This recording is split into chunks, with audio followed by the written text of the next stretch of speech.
क्लेयोपेत्रा की ज़िंदगी में एक बहुत अहम जो टर्न है वो उस वक़्त आता है जब जूलियस सीज़र, जो उस वक़्त रोमन का बादशाह था,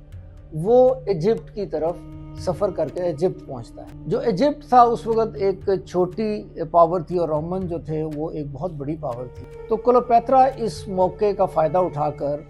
अपने आप को एक कालीन के अंदर हाइड कर वो किसी तरह जूलियस सीज़र के पास पहुंच जाती है और अपने चार्म को और अपनी इंटेलिजेंस को यूज़ करके वो जूलियस सीज़र के करीब हो जाती है और उससे फिर ये कहती है कि जो इजिप्ट का जो थ्रोन है वो उसको वापस हासिल कर दे। इस तरह क्लेयोपेत्रा को इजिप्ट का जो तख्त है वो दोबारा मिल जाता है और उसके जो रिलेशनशिप्स हैं in the mean time Julius Caesar के साथ इस तरह के हो जाते हैं जिस तरह के हस्बैंड एंड वाइफ होते हैं, दो दे वर नॉट